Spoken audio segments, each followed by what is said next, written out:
Hey friends, I welcome you once again to another episode of your podcast. In today's episode, we're going to touch on a very interesting topic, which can be considered a taboo in this environment. But it's becoming more common in our society. What I'm talking about is how homosexuality also shows itself in the environment of the OcraN. And although it may not seem so, it is gradually becoming more normal, which is very interesting. Because normally in this environment, machismo is deeply rooted. And if it is not so common to see women involved in this world, it is much rarer to see homosexuals involved in this business. But it's not that they don't exist.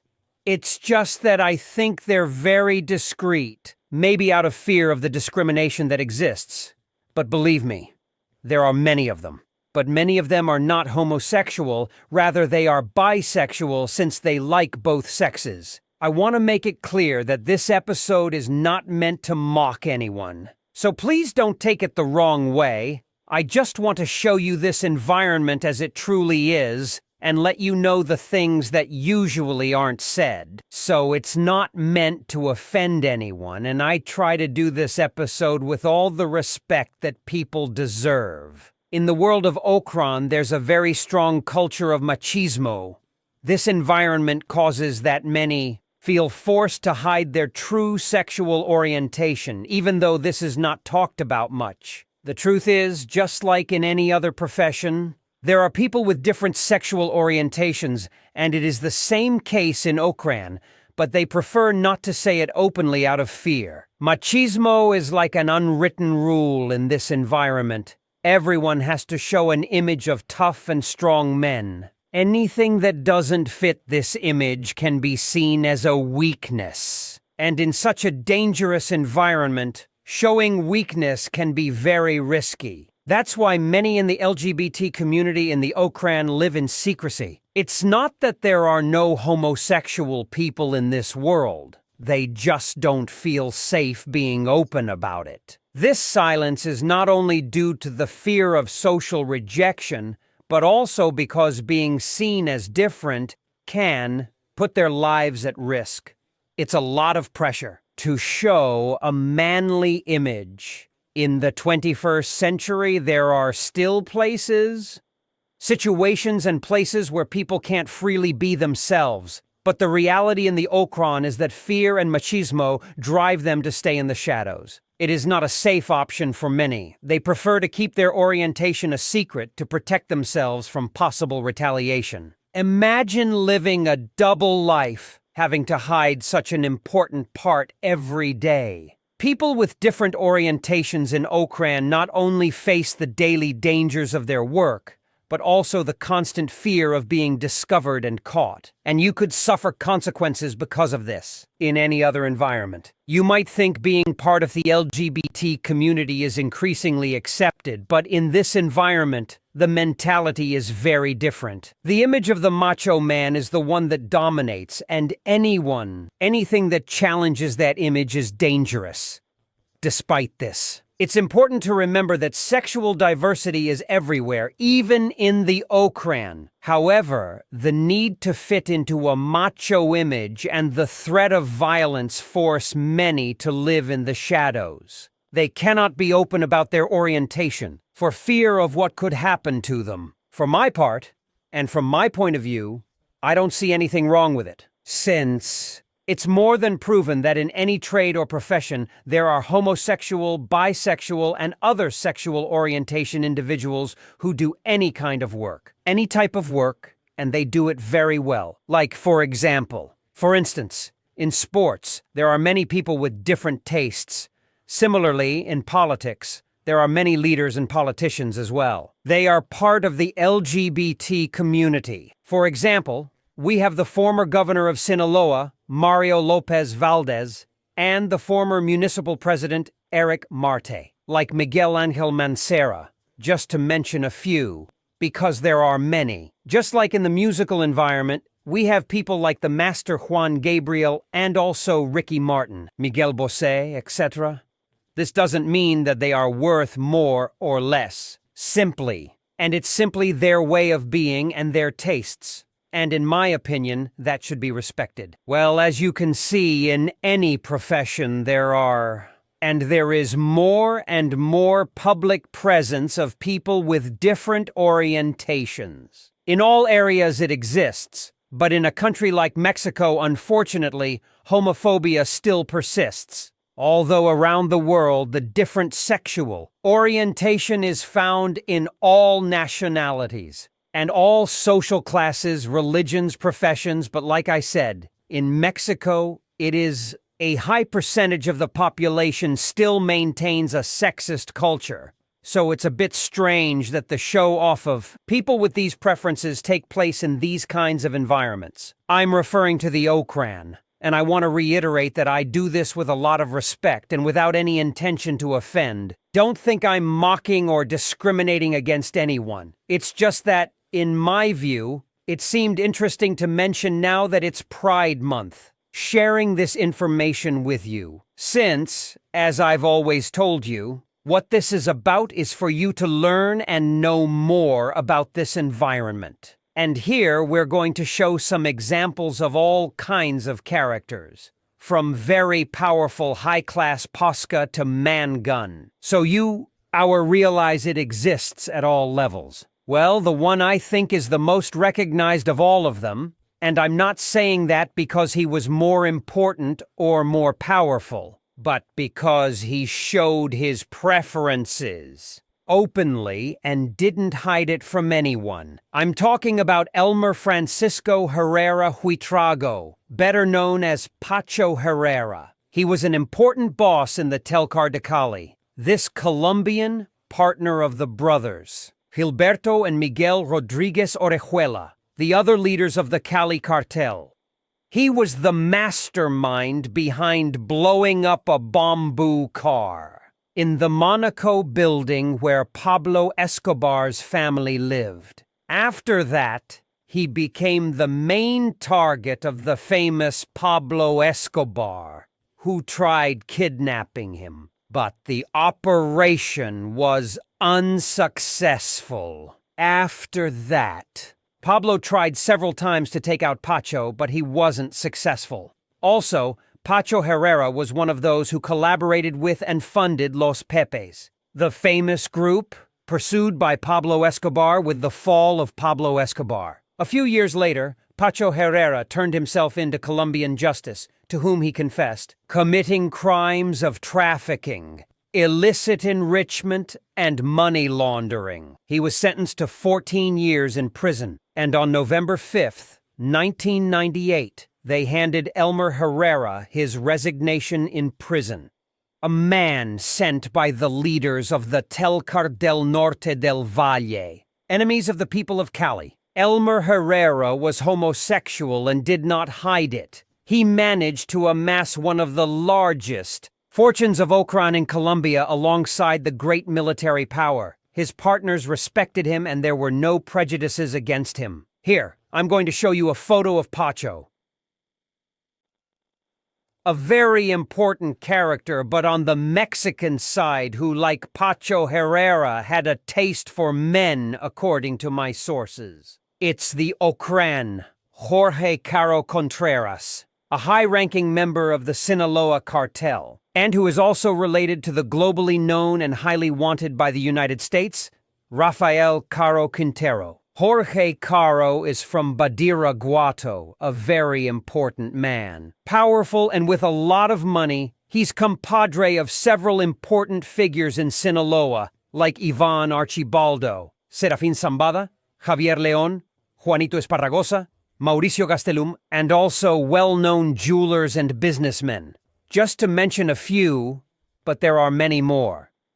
He's very cold-blooded and works extremely hard. He handles very large quantities of material from Central America and sends everything to the United States. In Culiacan, everyone knows him as Jorgito Caro. He's also a good friend of Gerardo Vargas, but the one person he couldn't see eye to eye with was the boss of Gerardo Vargas when he was governor. I mean, Mario Lopez Valdez. Giorgito. was one of those who financially supported Rafa Caro and is also responsible for multiple acts of violence committed in Sinaloa.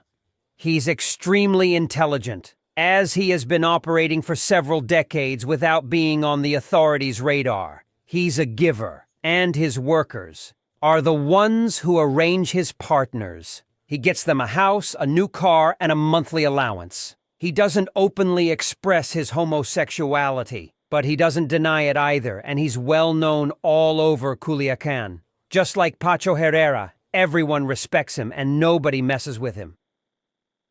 Also on the list is Genaro Garcia Luna.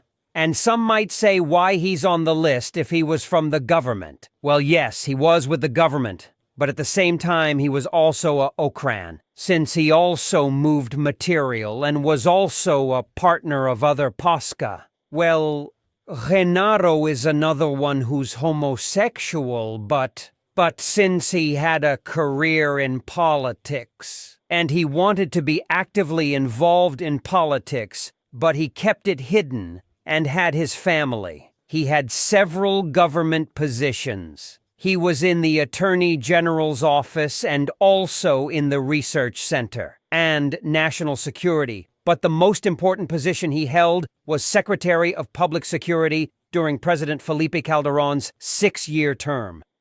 He collaborated with several organizations in Mexico and received tens of millions of dollars in bribes to let them operate with impunity. He would meet with the President of the Republic as well as with the main people from cartels in Mexico, and that's why he was detained in the United States, where it took place. A trial in the District Court of New York, and was found guilty of the charges of giving false statements and import conspiracy. In his trial, testified against him King Zambada and Sergio Villarreal, Barragan, El Grande, Tirso Martinez Footballer, Oscar Nava Valencia Lobo, Javier Viro El Conejo, and Edgar Beitia.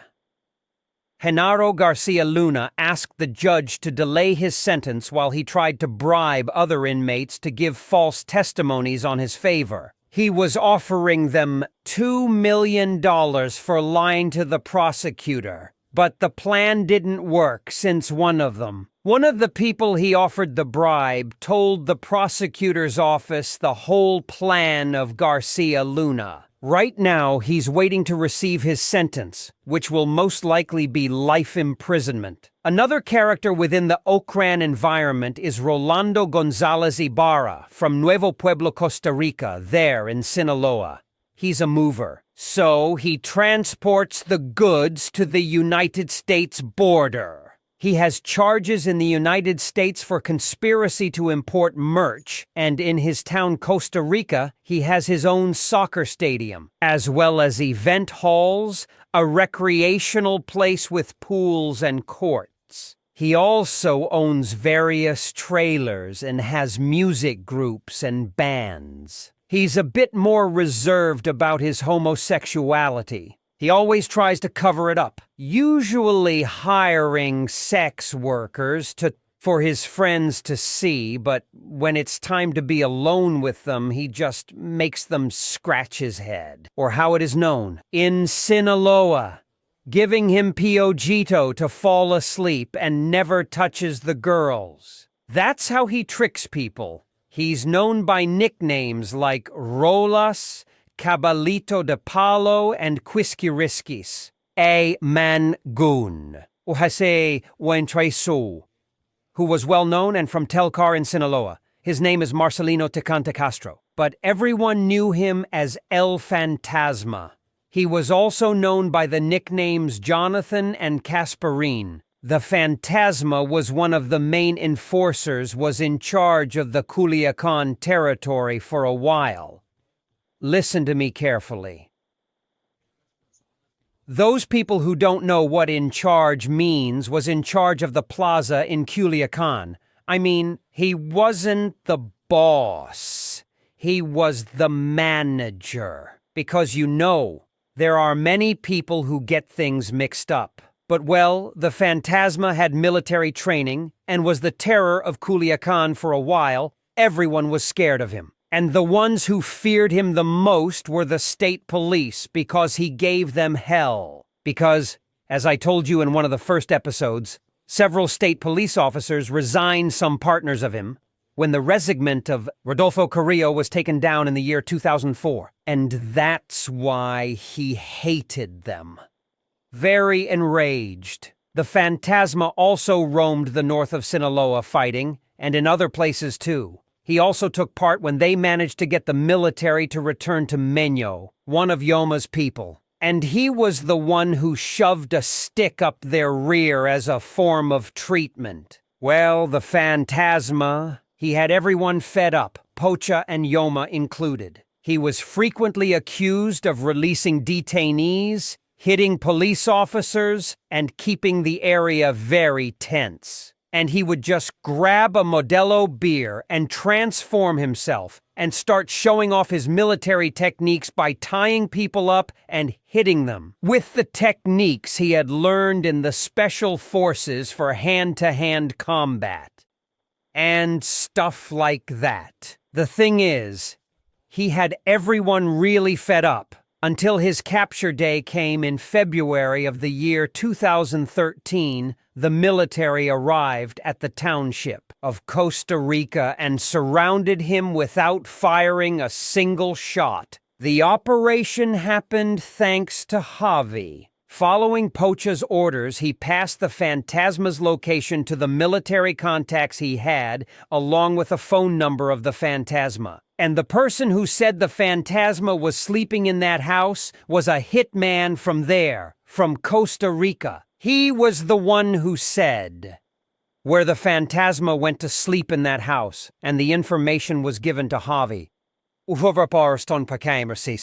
the government contact, and Javi asked for the green light from Pocha to carry out the operation, and that's how that arrest happened. Well, in Culiacan and its surroundings, it was very well known that the Fantasma liked to hold intimate encounters with men just as with women. And as I tell you, this information is 100% confirmed because there was a guy he was involved with who was from Old Beartown, and another of the Fantasma's bodyguards confirmed it after his arrest. I think it was something that the Fantasma was about to reveal, because it became more and more noticeable. More his attitudes referring to his tastes for men. Because when he drank, he got very affectionate with the men who were next to him. And when he had a certain type of musicians who did shows with things like that. Homosexual, flirtatious, it was what the Fantasma liked and was well known for,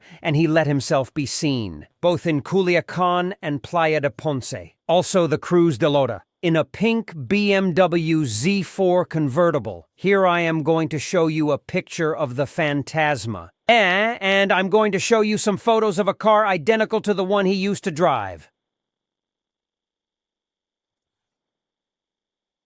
Another very important and powerful figure is Carlos Enrique Lehder Rivas, better known as Carlos Lehder, a Colombian, who was one of the founders of Telcar de Medellin, alongside Pablo Escobar. When he was young, he lived in the United States but was arrested for driving a stolen vehicle while serving his sentence. In prison, he met George Yoon, someone many of you probably know since he's the American on whom the movie Blow, starring Johnny Depp, is based.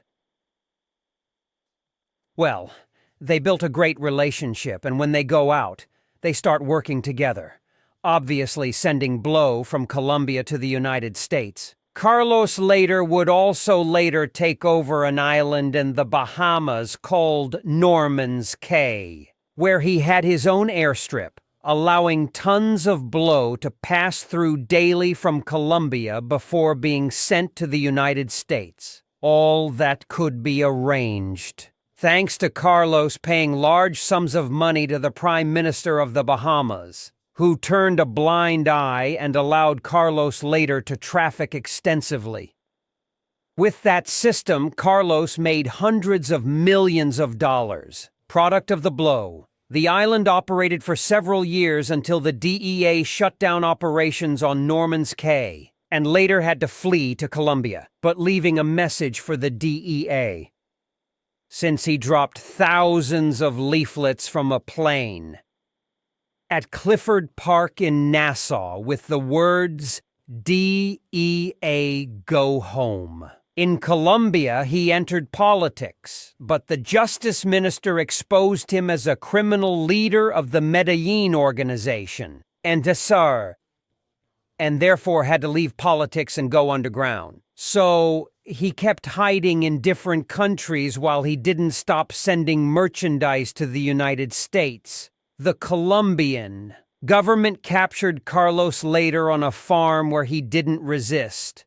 Just as I've always told you about his capture. Like the vast majority, it wasn't the result of an intelligence operation, but rather that someone betrayed him and turned him over to the authorities. He was immediately extradited to the United States, where he was found guilty and given a life sentence. But later, he made a deal with the prosecutor's office to collaborate and testify in the trial against Manuel Noriega, the Panamanian military officer. After that, Carlos Lehder's sentence was reduced to 55 years. And later, in another appeal, they reduced his sentence again, and he was released. Spending a total of 33 years behind bars, after being free, he went to live in Germany. Carlos Lehder was known for his big parties, where there was everything, from illegal substances to men and women in massive acts of relations. And Carlos liked being with women just as much as with men. Here's a photo of Carlos. Now we have a Mexican, Ramon Santoyo Cristobal, who used the alias or nickname Dr. Wagner, alluding to the famous wrestler since Ramon Santoyo was a loyal fan. A big fan of that sport, Ramon was accused in the Southern District of California of conspiracy to import merchandise and also of money laundering. Ramon Santoyo was a member of the now-defunct Federal Police of Mexico until he decided to switch sides and began to build his own career, but now in OcraN. What he did was work. With his contacts that remained from the federal police, he arranged the roads so that the buses loaded with merchandise, they traveled without any trouble. He was in charge of paying the checkpoints and places where they had X-rays. The Star Soror, the federal police and other groups like the Army, and more. All those contacts were useful to the Sinaloa organization. In fact, Ramon Santoyo was a close friend of the person I mentioned earlier, Rolando. The two of them did their business together. Ramon was arrested in Mexico City for possession of short and was later accused about kidnapping, but that wasn't true. He had some issues with Telcar, specifically with Gabriel Valenzuela, the G5, who is also known as the Financiero. Why? Because Ramon Santoyo, as I mentioned, was the one who fixed the roads so Gabriel's trucks could pass without any problems and freely. But in 2015, there was an incident, and at a checkpoint, the government seized approximately $11 million, and they blamed Ramon Santoyo because of that loss. So they dragged him to Sinaloa to resign, and it turned into a whole show. But I'll tell you more about that in detail in Gabriel Valenzuela's episode, because there was a meeting where El Pocha, El Guano, Archibaldo, Ovidio, Jorge Caro, and Gabriel Valenzuela were present. Ramon Santoyo, Rolando, and more people to fix that problem. Notice how, after looking at it just now, it's interesting that there were 3 people in that meeting whom I'm mentioning in this episode. How curious, I hadn't thought about that, but oh well. Well, that's another story. Let's keep moving forward in this tale. Ramon kept working with his partner, a federal police officer nicknamed the Penguin. Ramon was someone who, when he drank, would transform and become very violent. He would always humiliate or hit his workers. For example, if his workers wore brand-name shoes, good shoes, he would take them off and throw them into the street or break their phones. I don't know why. But notice he used the same technique as Rolando because Ramon also hired very often women who were dedicated to the oldest profession, which you obviously already know. Ramon was bisexual because he also had his family and children, as I mentioned. He hired the services of women, but I think, in my humble opinion, that